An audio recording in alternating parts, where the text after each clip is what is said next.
welcome to LOA Today. I'm Walt Peason. With me today, the dynamic duo of Daniel Mangena and Alex King. This is your Daily Dose of Happy. We are so happy you decided to join us today. And Daniel is going to join us in just a few minutes, but Alex and I are going to get started and say hello and welcome and how are you all doing? And once again, Alex King has changed her hair. This is news every single time she comes onto the show, but once again, changed her hair. So what inspired this one? I got to ask. Nothing. I saw it and I liked it. Oh, okay. Well, that's a good reason. Sure. Yeah. I was like, I want that one. I'll take that. That's good. Very good. I actually just got off of recording a show with Andrew Kaplan, who was on a few weeks back, and he has a YouTube show, and he was kind enough to invite me onto his show, and just had a great time doing it. He's got this really interesting project going on that I can't reveal, but he's in the midst of doing it right now. It's sort of, he's doing it secretly in a sense, and then he's going to reveal the results to the public after a period of time. So yeah, it's going to be fun. It's interesting to see what he's doing. But anyway, that picked me up good for the day. I also wanted to share something with you. You know how, like if you see somebody's trying to sell a law of attraction book, right? I mean, Andrew is he wrote the book, The Last Law of Attraction book you'll ever need to read. That's his book. And it's a very, very good book, by the way. But you see these ads for books and for, coaching services and all this other kind of stuff. And one of the most common kinds of ads you see is where they have like a fan of money, right? Or they have like, stacks of gold, or they have the guy standing by the car, one of those things where they're trying to show you the abundance that's available to you if you just, buy whatever their thing is. And I realized I've got one of those and I didn't even think about it. I just noticed it today. And where it comes from, well, it comes from the gardening service and maintenance business that Louise and I run. And we're having a really successful year. And it combines with the fact that it's a cash business. So we get paid exclusively by check. I mean, all we get is checks. And these days, of course, you don't have to go to the bank to deposit your checks. You can do it online. You can use an app, right? Yeah. And when you do that, you collect the checks. I mean, they just, sit in a box or something like that. Well, I keep them in a folder. And it kind of clicked that I picked up the folder the other day and it was pretty darn thick. And, so like I got it right here. I'll reach over. I'll just pull up the wad of checks. Now I can't show you the checks, obviously. I'll show you the back sides of the checks. I can't show who the people are, but I'm going through it and I'm saying, oh my God, this is like one of those things where they're counting money on the screen. And they're not small checks, $9,600, $384, $352, $1,832. I mean, they're good sized checks, and I'm thinking, I've got like the perfect visual for abundance just in these checks from the business. Exactly. So I thought that was pretty funny. I hadn't thought about it that way, because when you're in the middle of it, you think about, oh yeah, we got to get that done. Oh, I got to send the crew out to do that. Oh yeah. And you think about how you're actually earning it, right? Yeah. But you sit back and say, wow, I mean, this is 2 months worth of checks. Mm-hmm. This isn't a year. This is 2 months. Wow. And there's probably, I don't know how many checks there are here. I'm going to guess there are like 100, something like that. Nice. I don't know. Yeah. So we actually have examples of abundance in our lives that we just don't pay attention to. Oh, excuse me. Some of us have an abundance of sneezes, It is allergy season. It is indeed. It is indeed. So, I just thought I'd share that. That's kind of it's almost cicada season. I'm very scared. Uh-oh. They're heavy out here. Are they? God. Yeah. Yeah. I remember the last time they were here. I don't remember how many years ago, but it was scary. They were like coating the trees. You couldn't drive. Oh my goodness. Anywhere. They're all over the ground. Oh, and you're just crunching over them. It's terrible. Oh yeah. Well, that's one of the perks. We'll call it that. One of the perks of living on the Cape, right? Is it? I mean, it's only every 17 years, so whatever. Yeah, that's true. So anyway, our friend Daniel is popping in here, and Daniel, glad you could join us. How you doing today? I was wrapping up a call. So I looked, I was like, oh, I'm late. I didn't know that. I was doing the same thing. I was brushing my hair and I'm like, oh, it's 4. Oh. Yeah, I missed the theme tune and everything. You did, yes. But the theme tune didn't miss you. We did include you. So, we knew you were coming. It was just a question of, yeah. That's my post theme tune. But I'll share with you what I just shared with Alex and with the audience. As you know, these days, when you get checks, you don't have to go to the bank anymore. You can just deposit them using apps and so forth. So you tend to collect them after a while. And you know how you have these ads and commercials where, people are holding up, wads of money and so forth, trying to show you how they can teach you how to be, successful with the law of attraction or whatever. Well, I've got that with checks. I got this huge pile of checks for the last 2 months. Right? Make it rain, Walt. Make it rain, baby. Make it rain. And I didn't even think of it that way until I picked it up today. Like, so oh my God. So abundant. He doesn't even bother to cash his checks. I seriously, I got 3 here. I got 4 over here. They're just kind of sitting here. I can't get to them. So much abundance, you can't keep up with it. Really? When I grow up, I want to be just like you. Right? I want to be just like you.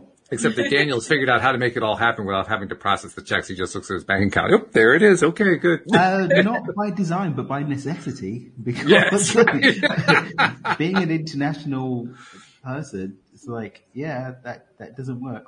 Although we do have a couple of checks that we have to think, but the apps don't work for us because we're in Mexico. So they only work in the US, so I can't scan the checks. So I have to wait for someone to be going back north of the border to take the check with them. Okay, yeah. Wow. So you have little challenges there, but that's why you also go electronic, which makes a lot of sense. Yes. So, yeah. Yes. By the way, I love the plaid. I don't think I've ever seen you in plaid before. It looks good. No, we haven't. Yeah. Never. Do you know what it is? You normally see me in my t-shirts, but I've been wearing shirts. That's what it is. Ah, okay. All of my shirts, bar like some plain white ones, which then I've got like colors. My tailor put like a color strip in the collar. In the cuff and on the buttons for some of them, and I have the initials on them. They're my white shirts, generally. But other than that, all of my shirts are checked or some. Oh, they are? Okay. Yeah. Well, they serve you. They look good on you, man. Really good. Thank you very much. All right. Yeah. I receive. All right. I was just telling also to Alex about how I just been on Andrew Kaplan's podcast. We just did a recording earlier today. Yeah, and that was great.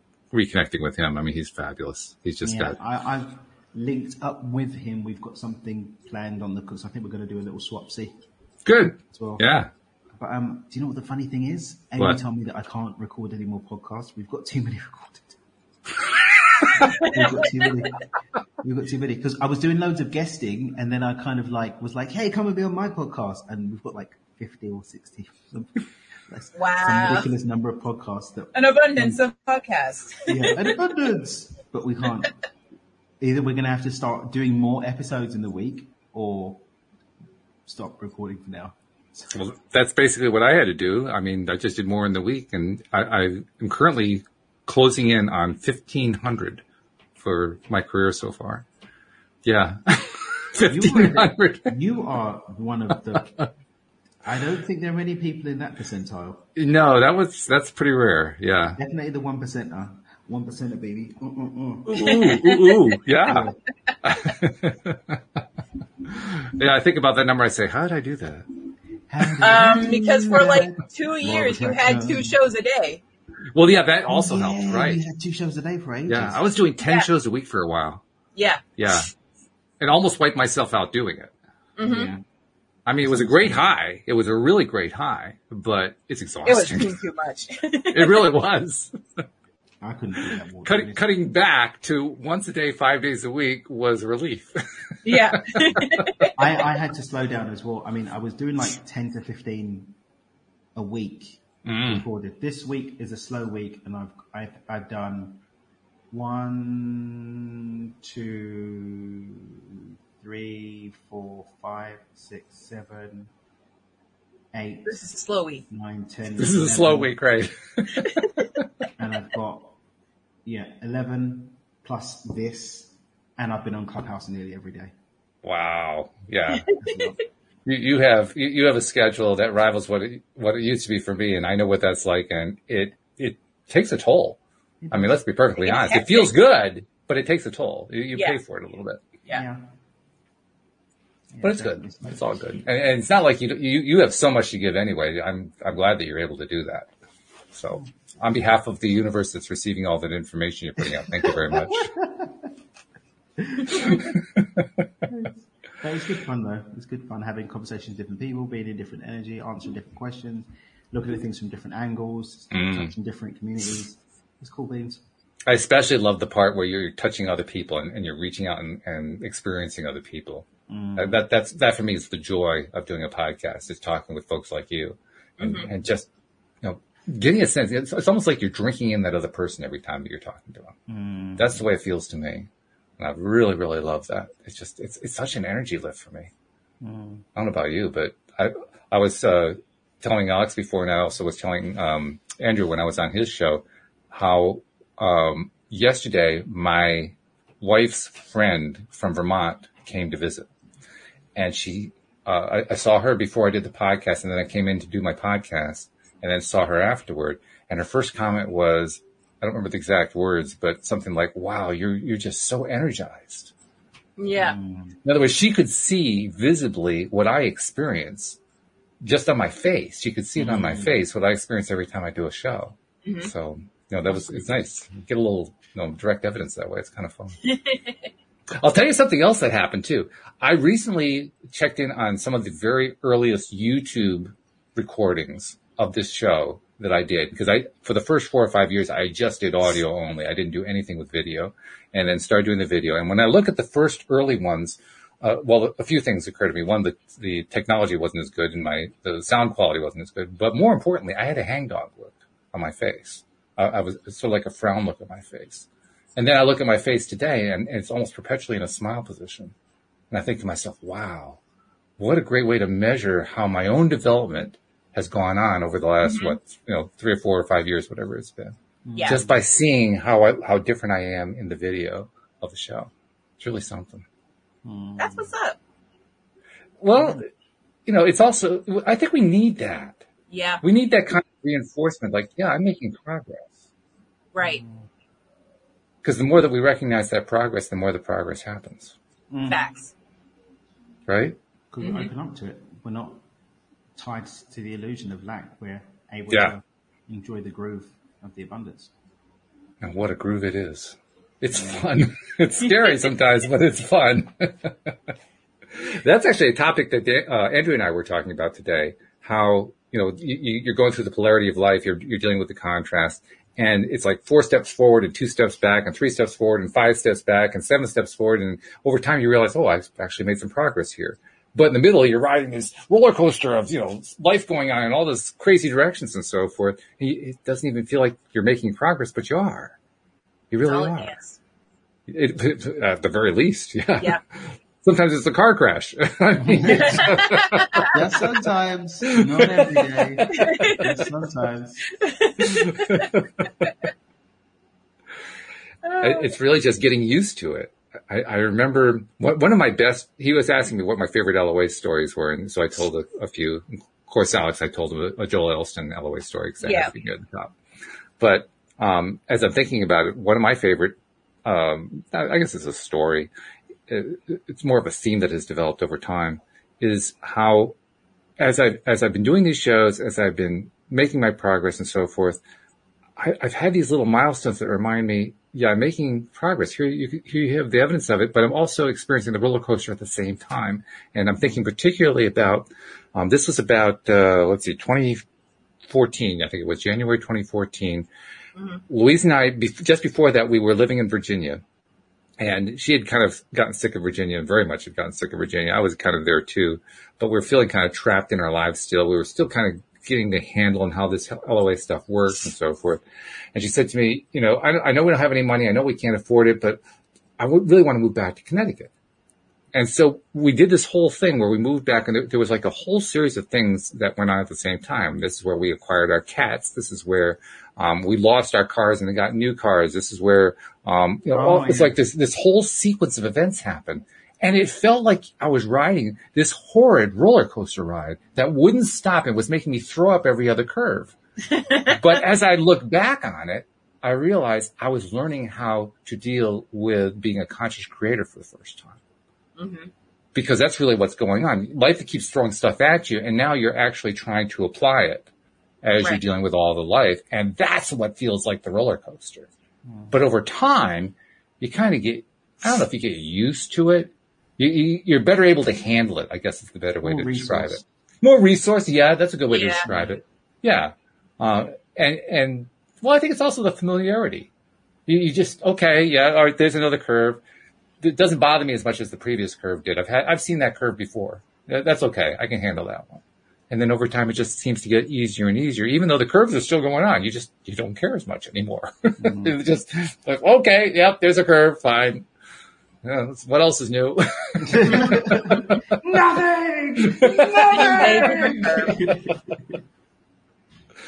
Which kind of reminds me of what David Strickland and the Stream of David talk about. They talk about how you're trying to appreciate all of it, including the curves. Mm-hmm. That's really what it's about. So I'm curious, Daniel, I'm going to ask you first and then I'll ask Alex next. When was it the hardest and when did it start to become easy and why do you think it became easier? Who said it became easier?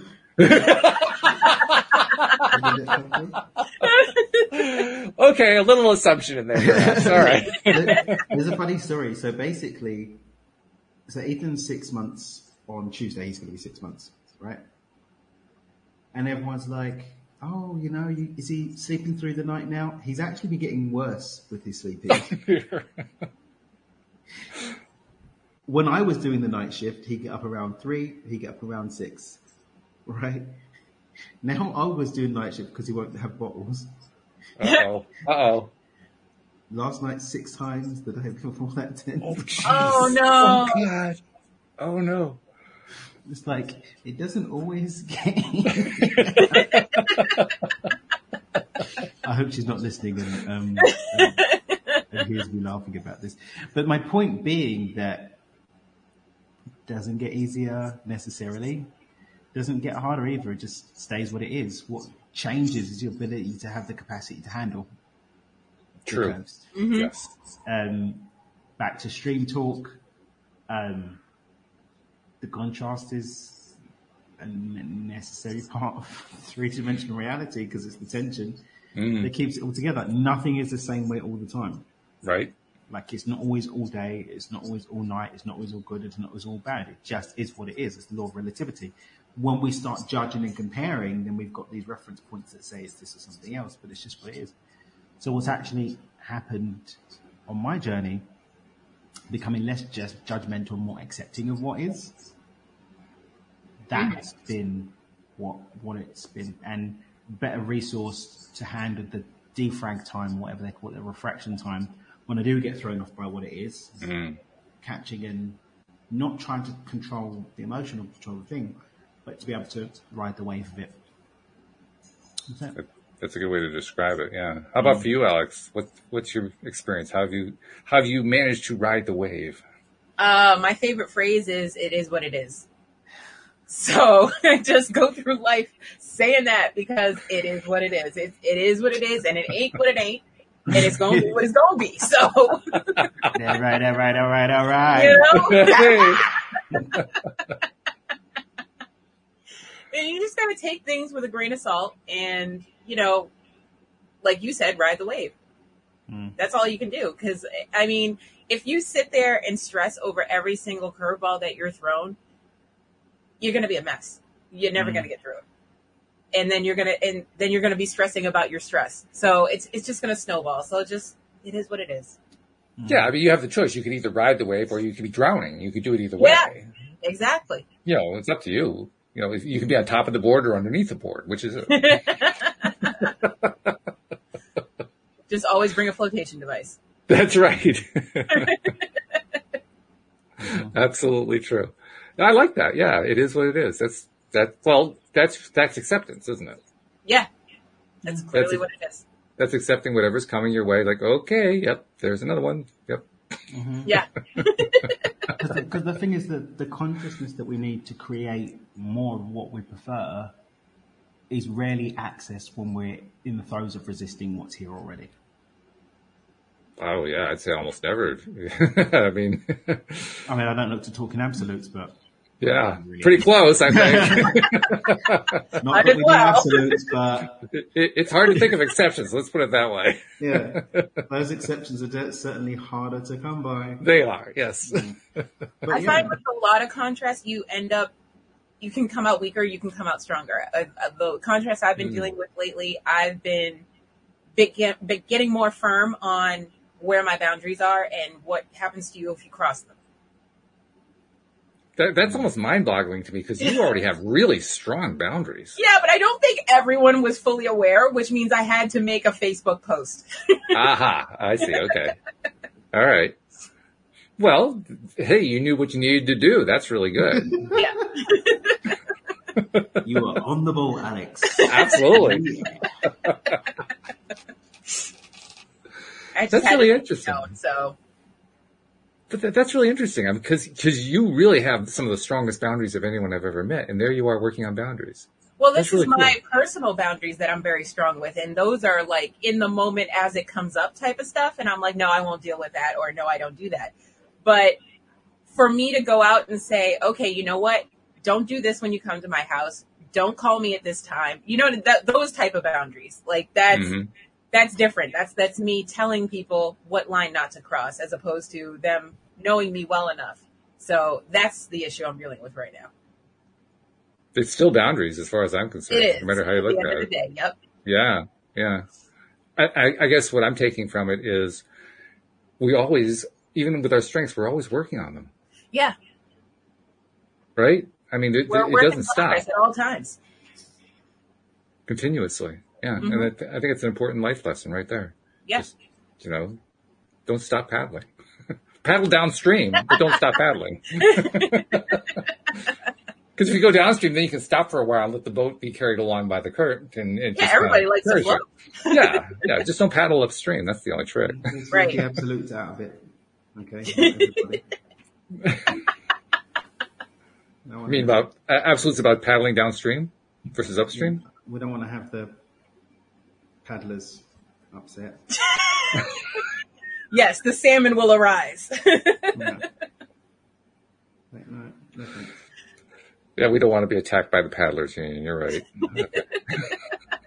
I don't fancy that tickle at all. But for all the rest of the people who actually like the nice, easy ride, I recommend the downstream route. It's a more fun route. There are definitely some advantages for that play and positioning. Not the least of which is you don't get tired. Yeah. I mean, paddling upstream is pretty exhausting. Yeah, it is. If you've ever done it, it's like, oh, yeah, I'm feeling that. But it's also an upper arm workout. It is. Of course, you get to the point where your arms feel like they're going to fall off, but nevertheless, it's a great workout. No, they don't. No, you're right. They don't. They just feel like it. Yeah. Oh my goodness. All right. So we've established, what we consider to be or to not be our breakthrough moment. With Daniel, it's like a continuous rather than a single breakthrough moment. It sounds like, and dealing with the contrast is moment to moment. You mentioned, how did you say it? You said that it was how you feel about it. How did you describe it? What moves it out in your mind? So what it is for me, the frustrations, the pain, the suffering, the stress is because I've formed a judgment and then I'm having a physiological or emotional response to that judgment. Right. Okay. Without the trigger of that judgment, you don't have the same response. So working on freedom from those responses, which comes from a freedom of judgment. So just don't judge, basically. Well, it's easier said than done. But right. Yeah. Well, or the thing that I got caught up on, this was where the real magic happened for me recently. Because I was working on the non-judgment, and then I'd catch myself judging, and then judge myself for judging. So actually, I know that one. Not judging myself for the times when I do judge. Right. Yeah, I know that one. The magic source. Yeah, and I'm very good at doing the opposite. The part where I'm judging myself for judging myself. I'm a skilled person at that one. Yeah. I discover that every single day to my annoyance. To my annoyance. Judging myself about how I judge myself for judging myself. No, but it can be a rabbit hole. It can be like yes, a rabbit hole. But ultimately, what's supporting me the most in losing the judgment is just not taking everything so seriously. Mm-hmm. Oh, you're a butthole. Enjoy. Yeah, right. I'm going to pass on polluting my space with that. No judgment. But have at it. Do you? Mm-hmm. Yeah. And catching myself has been really powerful, like super duper duper powerful catching myself, and just not really getting into the ick. Like the ick. What comes from this? Where does this go? And the amount of time I'm spending catching myself with, it's like, oh my goodness, I was literally just about to go down that rabbit hole, which serves nobody and nothing. Mm-hmm. I become the butthole. Yep. Like, there's no joy on the other side of this. It's not actually going to get me an outcome I even want anyway, because it's not vibrating the frequency of the kind of thing I want. So just, okay, thank you for sharing. I'm sorry to hear that. Right. And it's an ongoing experience of just throughout the day noticing this stuff, right? I mean, I catch myself asking myself, okay, first of all, I start with, where am I feeling right now? This is a question I ask myself throughout the day. Mm-hmm. How do I feel right now? And it's a real quick conversation. We're talking about 0.3 seconds. It's that long, but I do it. And then I give the quick answer, and it's either feeling good or not feeling good. And if it's not feeling good, make an adjustment and then go on. Yeah. And then 5 minutes later, do it again. And then 20 minutes later, do it again. And then 10 minutes later, do it again. And it's just ongoing throughout the day. But it's really powerful because it's what Abraham Hicks calls segment intending. Basically, what's my next segment going to feel like to me? What am I picking? What emotions am I picking? What are my choices going to be? When you do it on a regular basis, oh my God, you can do amazing things in terms of turning your attitude around in the midst of the absolutely craziest chaos and crisis. To the point where, like you say, Daniel, you don't even have time to do judging. It's like, judge, why? I'm sorry, where were we? I can't keep up with this. Not available for judging right now. Exactly. Yeah. So just taking that temperature every few minutes is really, really valuable. It's one of the best things I've been learning this year. Something else that came up with the conversation with Andrew. He has very interesting questions, I have to say. You've been interviewed by him, right, Daniel? No. You haven't done his show yet? No, I haven't yet. Yeah. I mean, his questions are, he's the kind of person who knows how to ask really basic questions, the questions that really get right to the root of an issue, which I figured if you had done his show, you would instantly recognize it because from the very moment I had you on this show, I realized that's something you're great at. You cut right to the pith. I'll bring up an issue and 10 seconds later we're done because you just got right to the center. Which is a skill. I mean, it is. It's a great skill to have, I don't really have the puff. The puff is not so. No, there's no puff where Dan Mangane is concerned. No. The puff. If you ever came with puff, I'd say, are you okay? The poetry is within me, but. Ain't nobody got time for that. Ain't nobody got time for that. Like, I've got other things to be doing in my life, especially now that I've got the little guy. It's like, well, I could puff with you, I could hang with Ethan. Yeah. That's a and difficult also choice. watching a small human that has meaning that they don't really have attached to stuff, and they've got expression.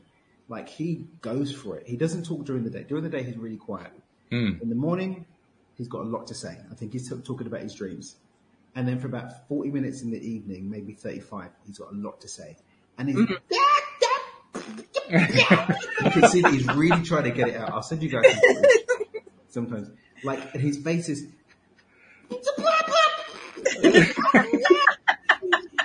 Really expressive. He's really got something to express. Yeah. And it's like, there's someone here, a little human, that hasn't yet got the words to form. Right. And really wants to express something. And you have the gift and you're using it for that. Anybody got time? Yeah. That's when you realize what your priorities in life really are. 100%. Perspective change. Yeah, 100%. That's very cool. It's like, no, I'm good. So I'll ask you the basic question where parenting is concerned. Do you feel that having Ethan in your life has changed you? 100%. He goes to the point. In the way, because and he got an absolute answer out of him. That was pretty good. No, but just the perspective. And I was speaking to one of my best mates, Duncan, because he's got a daughter that's 3 months older than Ethan. Madeline was born in August and Ethan December. Okay. And he shared this epiphany the other day that I was just like, whoa. He's like, as humans, we don't witness our own growth. We're busy growing. We're not looking at what's... Maybe if you're an older sibling, maybe you get it. But by the time that you're older, you don't really remember. I don't remember what it was like looking at my sisters growing up. And my younger sister's an 9 year difference. But now we get to literally watch the whole process. Like, I remember he was just a bump. That's crazy. Scans. I never thought about that. And then looking at the scans when his face was taking shape and he was doing little things and, oh, look, he's sucking his thumb and then he's out. And I looked at pictures of when he was 2 days old and now he's 6 months and his face has changed and he's got his high chair now. He got his high chair this week. So he sits at the dinner table on his high chair and he's got, I'm watching life take shape. And even looking at him, looking at colours and seeing which ones he prefers and looking at him. Even the thing with so last weekend, we started letting him try different food.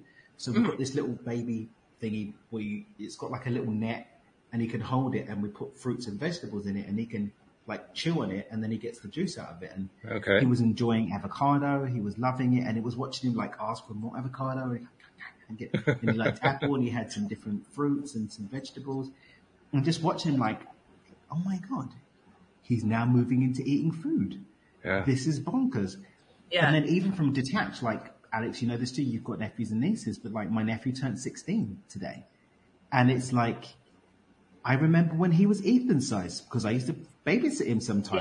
Yeah. And he's going to be driving next year and he's probably doing all sorts of older human-sized things. And it's wow.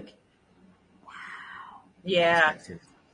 Yeah, that's the closest I've been able to come to that experience because Louise and I didn't have kids of our own. But my niece, Michaela, she was the flower girl at our wedding when she was 2.5 years old. And one of of course, I'm a very tall man. So one of the great pictures from the wedding is where my wife and I are standing next to each other in our wedding attire. And my niece is standing underneath my legs. And today she's a 6 foot mom of her own. It's she's 6 foot. Yeah. They breed some tall. No kidding. Yeah. We grow them tall in our family. Yeah. No doubt about it. But I mean, she's got a kid of her own and her kid was born about the same time Ethan was. I mean, it's just a mind boggling. Yeah. It's bonkers. Yeah. And it just gives a new respect for life. Also just patience and appreciation. One of the biggest lessons, I think I've mentioned it on the show before, but I'll mention it again just in case. I don't remember when I look at this helped also with Ariana. I don't remember what it's like being 5 years old. Me either. And yet at the age of 5, that is when we're literally on the cusp of developing analytical function. Mm-hmm. And on the last cusps of that fatal brainwave where we're sucking in everything and forming character. Mm-hmm. Ethan's entering into that cusp where he's learning to be a human. Who he's going to be in 20 years' time is being created right now. Right. Yeah. But he's not going to remember any of it. Yeah.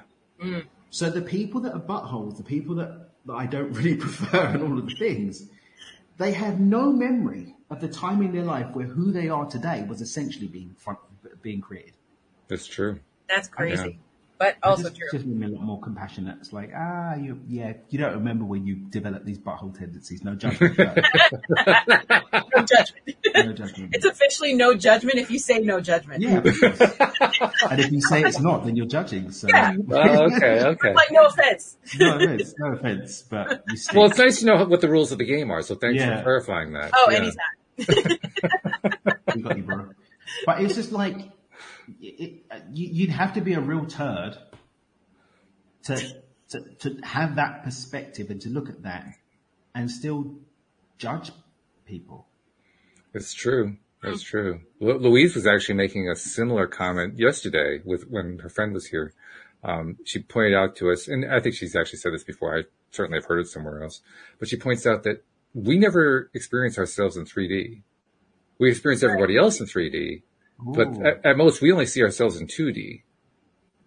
And we don't actually see ourselves most of the time. We That's never right. see ourselves whole. We see a video capture or a photographic capture. And depending on the pixelation, maybe we'll get a good high definition, but we never see the whole thing. That's right. Yeah. What about mirrors? I mean, that's still 2D, but... And it's reverse. You're not seeing the whole thing. You're not seeing the actual image. You're seeing the reverse of it. There's a thing going around now on TikTok, and they did this thing where you can see how other people see you. There's a filter that changes your camera so you can see how other people see you.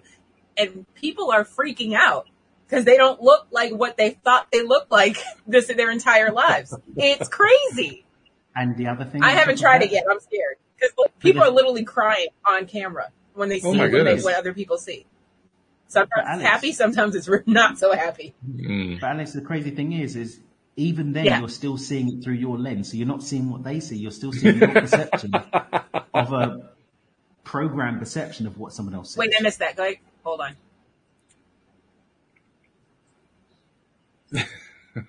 Yes, you're still looking through your distorted lens.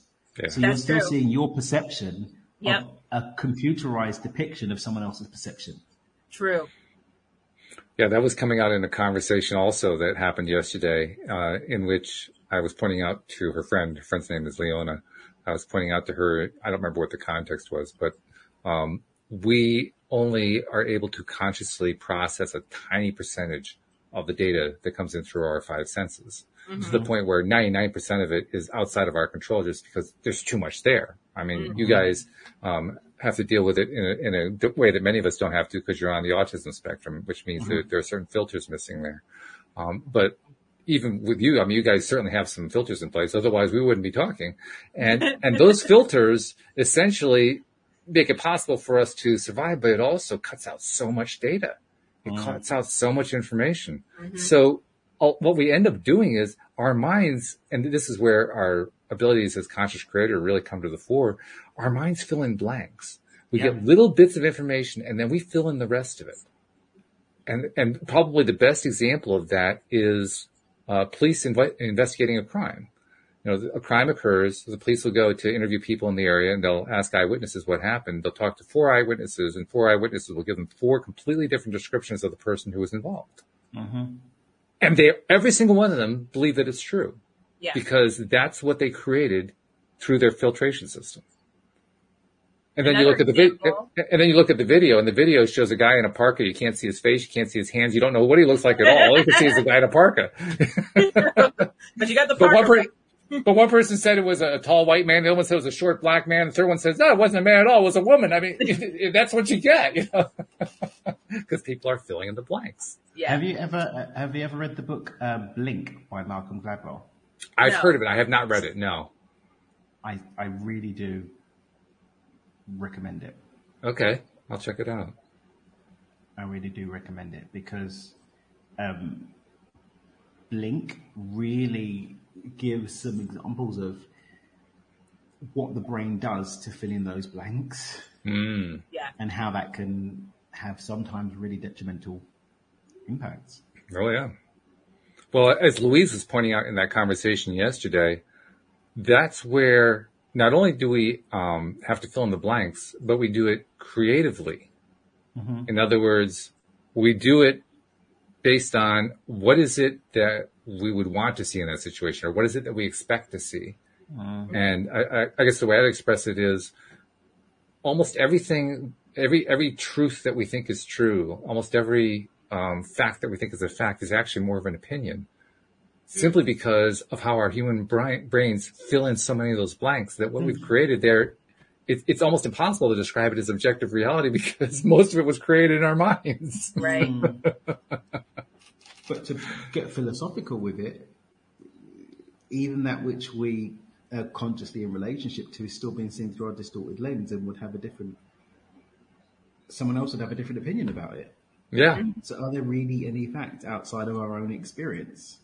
And if there are, how do you prove it? And I haven't the faintest clue how to do it. Really? Like, you can't even see your own nose. Literally, you cannot see your own unless you're looking in a mirror. You can't. Your eyes filter out your nose just so you can go about your day. Which is a good thing, actually. Yeah, I feel like it would get in the way a lot. Well, especially in my case, just considering the size of my nose, but that's another issue. We'd be cross-eyed 90% of the time. No kidding. Well, there is that old saying about not being able to see beyond the end of your nose, right? I mean, that's where that comes from. So, yeah. Yep. Daniel's demonstrating for us. I still can't see it. It is screwy stuff, though. I mean, we create all of this stuff in our minds, and then I'm amazed we can find anything in common to talk about. Seriously, how do we do that? I mean, maybe we're just creating that too. I don't know. Aren't we though? Where's the objective reality? I haven't the faintest clue. I'm not sure there is any. Oh. And then, Daniel, you always like to approach things from the scientific perspective. If you don't know that there's any objective reality, then where does science come into it? Science is people, I guess, having a go. And see what they come up with. I mean, I remember, I'll never forget one time I did a workshop, and one of the attendees had a physics degree. I didn't know she had a physics degree. Mm-hmm. And she's like, yeah, I need to talk to you about some of the wording that you used. And set me straight. And I'll always be thankful to her for that. But she's like, stop saying that science proved something. We don't. We demonstrate. Ah, very good. Science doesn't prove anything. It demonstrates. That's right. Hypotheses. And then challenges those hypotheses and continues to challenge them and demonstrates what came from the evidence. That's exactly right. Science doesn't have facts. It's got theories that are supported up until the evidence changes. Yeah. We're not going to talk about how that ties into certain current world events. But the point being that two different people would have different... Alex is laughing because she doesn't talk about it. Two different scientists would have different... Like the same experiment with different certain parameters. They'll get contradictory results. Okay. Right. But one was peer-reviewed in a white paper, so it gets called a fact by those of us that are less learned of what science is. Right. Or, yeah, science proved it. They didn't prove. Under these conditions, it got that result. Literally many, many, many things that have got one outcome. You just go and Google and look for another white paper. You see someone else has proven the opposite. Exactly. Very true. And it wasn't proven. It was demonstrated, by the way. Oh, yeah. Like our beloved vegan friends. Here we go. There it is. You knew it was coming. Veganism is the healthy way forward. If you did this cross-section, but if you do another cross-section, there are people that will say that carnivore is the way forward, and someone else will say that keto is, and someone will say keto. And all of them, there's a phrase in reality translation that there's evidence to support all theories. Yes, that's true. Not that all theories are then correct because of the evidence that supports them, but there is evidence to support all theories. So getting caught up in your theory or anyone else's theory just makes no sense because there's evidence to support every single one of them. I love your story about the person with the physics degree who kind of set you straight on stuff about the things that she said. My cousin is married to a guy who is a retired geologist and with a scientific background. And the way he explained it was, science doesn't prove anything. Science is simply a data gathering enterprise. I thought, whoa, that's a great way to describe that one. Yeah. Yeah. Yeah, that really, really says it. And he said, in fact, if anybody ever tells you that science has proven something, you know for a fact that they're not a scientist. Which is really cool. Powerful. Yeah, very powerful. It also shows all the different ways that people have tried to claim that science proves stuff just so they can push whatever their agenda is for whatever it is they're trying to push. Like, oh my God, we hear it everywhere. We include it in our conversation. You said it right there. That was going the wrong way. It was a slip of the tongue when you said, well, I can prove that. Oh no, you can't prove that. That's right. No. Oh, geez. Yeah. But we do that all the time, right? We all slip into that one because we're so used to hearing about scientific proof. Well, hey, guess what? Proof's only for math and law. It doesn't apply to science. Oh, yeah, right. Okay, I forgot that. Yeah. Something else that cropped up over the past week. I think it was something I saw on a science website last Friday or Saturday. The science, I think it was livescience.com was the website.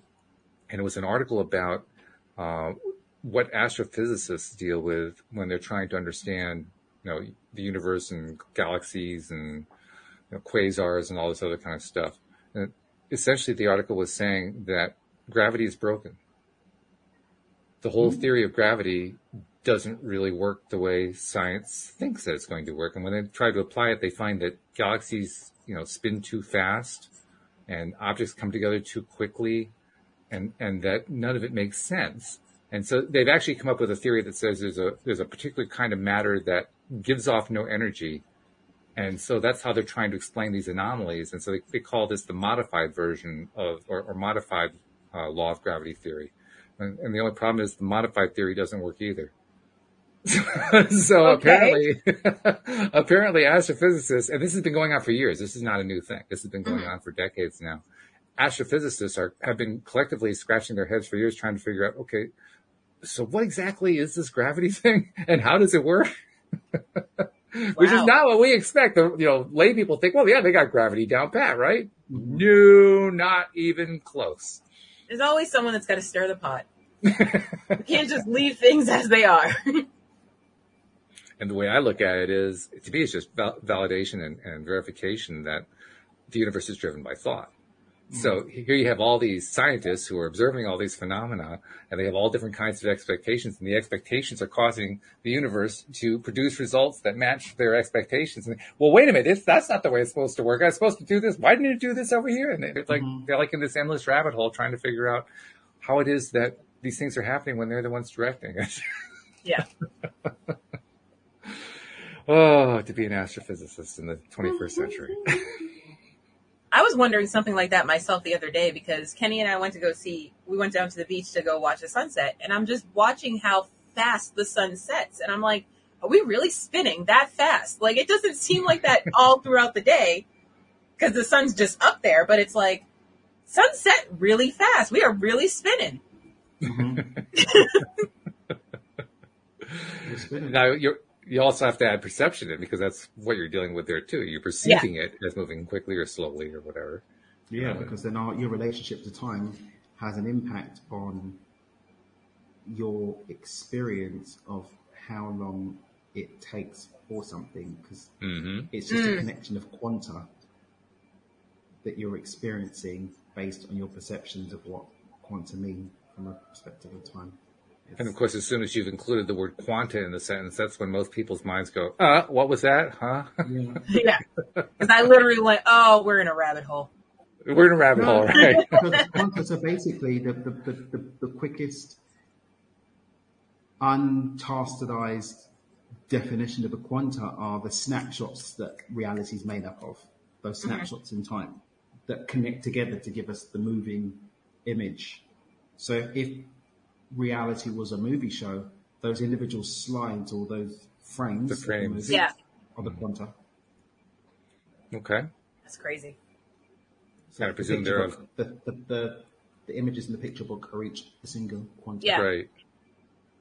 And I presume that they're of infinitely small thinness, so there's like an unlimited number of them per second or whatever. Oh, my mom just got blown.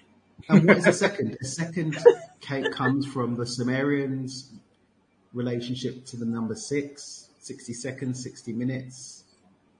And like all of it, like time as a function is a construct around the number 6 developed in a Babylonian temple 15,000 years ago or 20,000 years ago. Before then, we're just on a natural time. So anyway, that's another.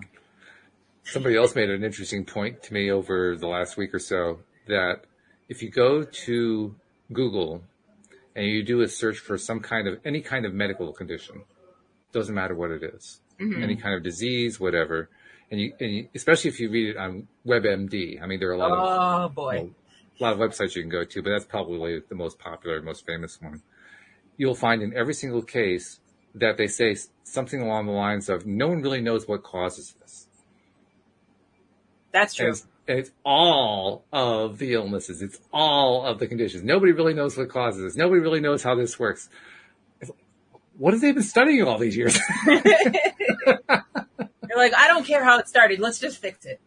But it's interesting. You know, they've done all this research. They've spent billions and trillions of dollars. They've put in huge numbers of man hours, and they still don't even know what the darn thing is. They can't define it. Yeah. That's just mind-boggling. No wonder it's a data collection enterprise, because they don't know what else to do. I'm just collecting data. That's what I do. I'm just collecting data. Yeah, that's my job. I collect data over here. Data, get your data. Hot off the press.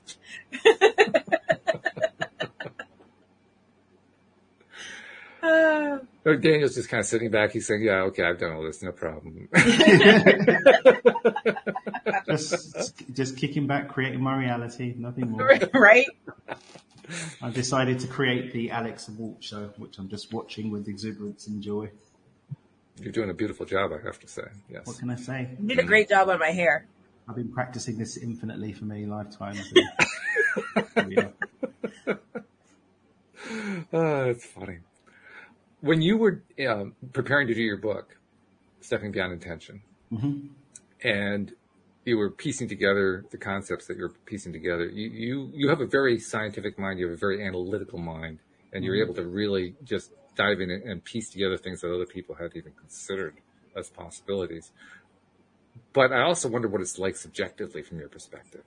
I mean, as you're putting this stuff together, I got to ask you the question bluntly. Do you ever say to yourself, oh, you're so full of crap, Daniel. You're just making this stuff up as you go along. But do you know the thing, Walt? You've got to remember that I lived it. Ah, yes. I wasn't theoretically coming up with potential stuff. Like, Stepping Beyond Intention is actually the roadmap that I followed to come back from the brinks of nothing. Right, so, right. I knew it worked for me. What was coming up was, is it really definitely going to work for other people? That's what the conversation was. And when I was exploring some of the limiting beliefs that had me in the go slow, pushing, because it took me a decade to get that out into the world. From initial conception, it wasn't, is this BS? Is it true only up to me and BS thereafter? What did you conclude with that? I concluded that you're not going to know unless you know. So there you go. And by then by the time I put the book out in 2019, I'd had a solid year full time of working with people and sharing my work around the world and so on and so forth. And seeing firsthand, oh wow, this. And that's why the back of the book has got so many different case studies and testimonials of how different aspects and elements of the work have impacted people's lives, because I had gathered all of that data. I love the way you described it, though. How did you say it? It was basically, it is what it is, to use Alex's phrase. You didn't get wrapped up in any of, is this true? Is it false? You just said, this is here for you to use if you can use it, essentially.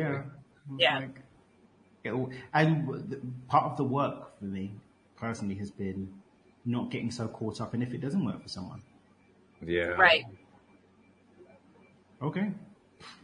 Well, that's important, because when you're writing a book, I think for most of us, just, the inception of the idea of writing the book means, well, I'm going to help somebody. I've got to help somebody. And then you start to get into, oh God, what if it doesn't help? Well, I got to do something to make sure that it does help. Okay, I'll talk to some people to figure out how it's going to make sure it helps. A number of traps designed to trap. So it's like, now it's, all right, you get the opportunity to check this out. If it works for you, it works. And if it doesn't, I guess it doesn't. Nothing I can do about that. Not what you can do. Does it work for you? And it's recognizing that these principles aren't for everybody. That one I learned the hard way. I remember What do you mean? I think it was The biggest event I did at that time, I got invited down to Arizona to teach a workshop. It was about 60 or 70 people. It's the biggest one I'd done up to that point. And maybe 2 people in the room had a limited idea of what my work was. So it was a room full of completely new people. Right. So I was getting the opportunity to share these perspectives. A couple of people walked out because they didn't agree. Because I was like, no, this is the truth. And you got to come over to this way of thinking. And what are you doing? Stop limiting yourself. And it's like, or they're happy where they are. They may lie to themselves that they want to change and do all of this work to change. But most people don't want to change their life. They're too addicted to who they are and where they're at. They don't want to heal their body. Then they lose the identity they've built around their sickness or their illness. They don't want a happy relationship. Then they have to face the fact that the reason why the relationship's there is because they're not happy within themselves. They don't want to be abundant, because then maybe they have to take some responsibility and not blame the government for the reason why they haven't got any. Most people don't want to change. So I'm here for the people that do. And here's a way that can work. It's not telling you what to do. It's giving you a framework to find your own path. But if you don't want it, stop lying. Don't waste my time or anybody else's. Just be happy in your misery.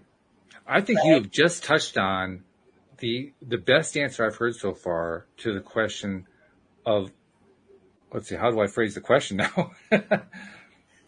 It's the question of, how do I come to grips with the fact that people do their best growing after they hit bottom? And I think you just answered it.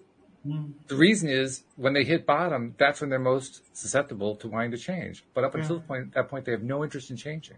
No. And some people like the bottom, and so they keep coming back to that. And here's the freedom from judgment and freedom responsibility. One of my mentors, when he told me this line, it changed the game for me. I think it was last year.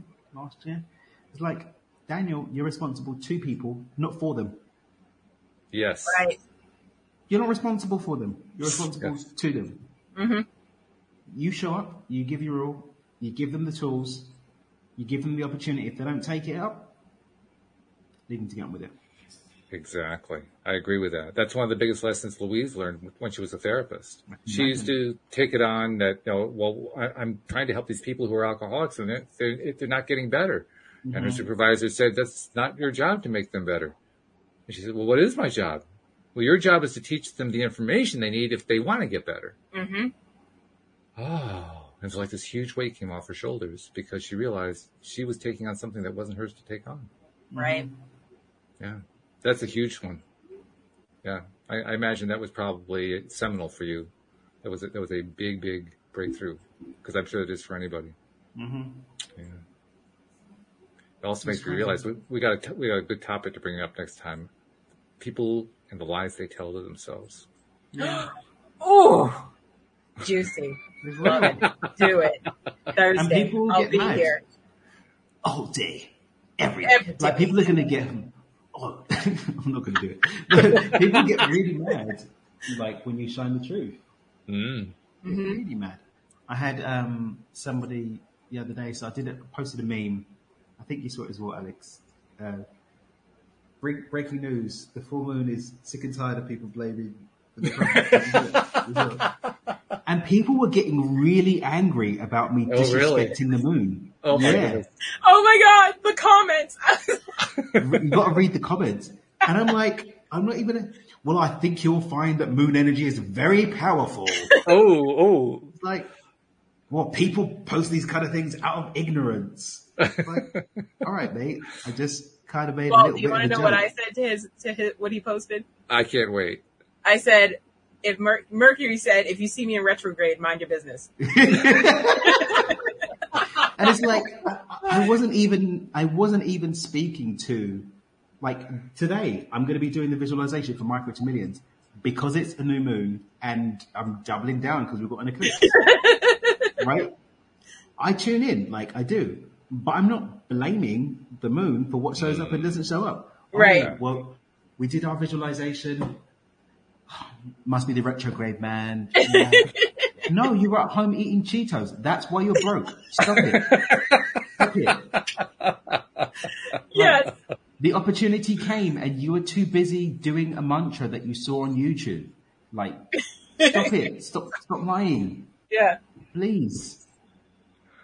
I have a feeling this is going to be a fun show next week. Oh, I'm going to be here. Daniel has a smile on his face, like he's just saving up the stories for us. I can just tell.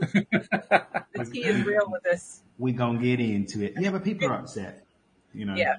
Because I don't pander to the, it's a divine plan. No, it wasn't a divine plan. You messed up. Okay? Divine plan. Stop it. I'm just going through my reference. No, you're procrastinating. Stop it. I thought I was blunt. Oh my goodness. Jesus and all the angels are covering their face right now, man. Krishna pulled down his thing from the thing. Yogananda's wrapped his orange thing around his face. He doesn't want to look at this. Like, don't reincarnate me until they stop this, please. Okay? I'll have another go when they've stopped that nonsense. Yeah, it's like, really? Oh, my cheeks hurt. The magic didn't work. Speaking of which, before I forget, guys, I'm selfish plugs. I'm doing another workshop for the East West Bookshop next Tuesday. East West are gangster. That's where Eckhart Tolle started, Dr. Joe started, Deepak Chopra started.